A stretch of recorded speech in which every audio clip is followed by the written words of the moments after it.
Britain's Prince Charles and his wife Camilla, the Duchess of Cambridge, have arrived in Rwanda's capital, Kigali. The Prince of Wales will represent the Queen at the Commonwealth Heads of Government meeting that's currently underway in the country. The visit comes just days after the Royal condemned the UK government's immigration deal with Rwanda, which he labelled as appalling. The plan would see asylum seekers deported to the East African country where they'll be processed, but the UK's Home Secretary Priti Patel, this plan has faced harsh criticism from migrant charities as well as human rights lawyers. We can talk about this with Director of History and Policy, Professor Philip Murphy from the Institute of Historical Research, who's joining us now. Good to have you on the program, sir. I believe you're joining us from London today. So, Prince Charles in Kigali today, just days after describing this immigration deal as appalling. Do you expect that it's something that he will take up directly, say, with the president of Rwanda? I don't think he will. I think he'll have to be very careful about what he says. I mean, he made that statement allegedly off the record. It was reported, but I think probably the palace wanted it to be known that it was concerned about this because it risks overshadowing the whole meeting. And so then, if he's not going to take it up directly, could there be any awkwardness during the summit, or do you think they'll ignore it altogether? I think they'll try to ignore it, but I think human rights protesters and activists in particular will use the media focus on Rwanda as an opportunity to raise, I mean, not just the asylum scheme, but I think Rwanda's human rights record in general. I think the Prince of Wales will give a speech at the opening ceremony of the Heads of Government meeting.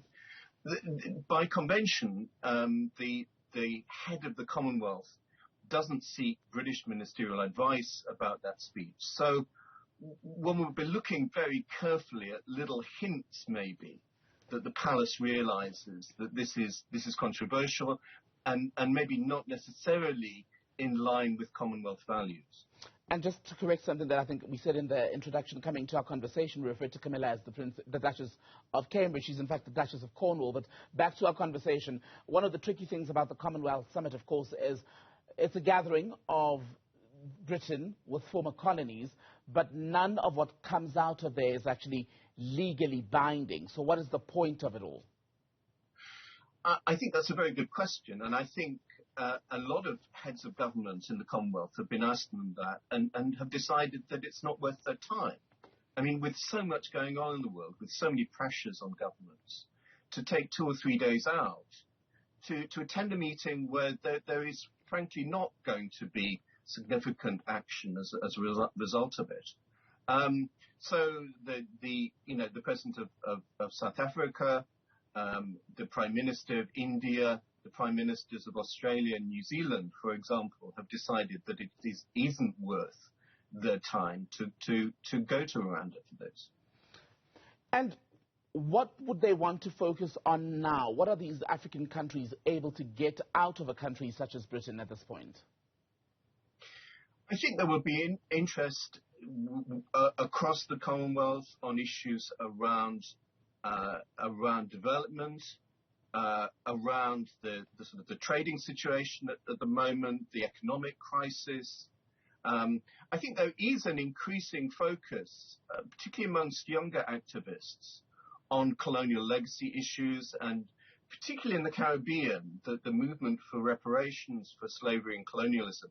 Now, that's something the Commonwealth has traditionally been very keen to avoid. But I think increasingly, not heads of government, but activists, civil society organizations will be increasingly keen to put it on the Commonwealth agenda. Something else then that's worth bringing up is the recent conversation about cutting colonial ties with countries such as Britain. I mean, we've seen on the recent tour by Prince Philip, not Prince Philip, I beg your pardon, Prince William and Duchess Kate Middleton, they faced resistance in the Caribbean. Is it not time to deal with such an issue, and is the Commonwealth Forum not the best one, given the very context that this is a former colonial power, engaging with countries that were once under its rule by force, essentially? I think that's a very good point. And actually, you think about the the issues that the Commonwealth will address, like climate change, like development, these aren't particularly issues where the Commonwealth is a logical frame of reference. I mean, climate change doesn't sort of end when you cross a border and people stop speaking English or didn't belong to the British Empire. But actually discussing colonial legacy issues, the Commonwealth is a logical framework, but it's been very keen not to include those issues on its agenda, partly for fear of embarrassing Britain. It's the last thing that Britain wants to talk about. But is it not inevitable embarrassment, I wonder, given that we've already seen people, like in the Caribbean, booing on that recent trip? So if you push it further down the line, ultimately it may be the citizens who confront, say, a Prince Charles, a Prince William on an official visit, whereas the heads of state are sort of avoiding taking the issue on head on.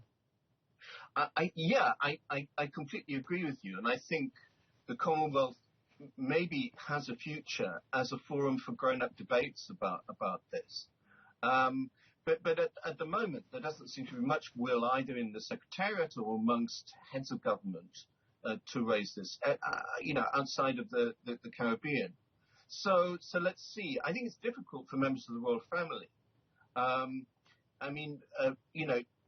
They have to, in most instances, speak on the advice of the Foreign Office, and they therefore can't go any further than the British government is prepared to go on the issue of apologies and reparations. And at the moment, that's something particularly the current British government of Boris Johnson just simply isn't prepared to entertain. And let's talk about that in particular. How in step the royal family and the government of the day in the UK on thorny issues such as the colonial past and how the UK interacts with former colonies?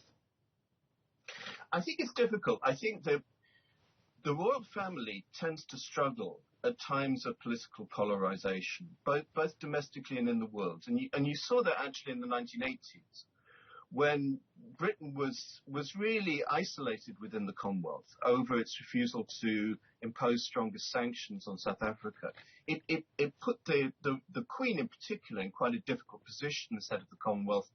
And, she did let it be known, again, through a leak, that she was concerned about the situation. And I think the royal family faces a similar problem now, and it faces a particular problem with this government, which seems to thrive on division and making big gesture politics, which are very controversial.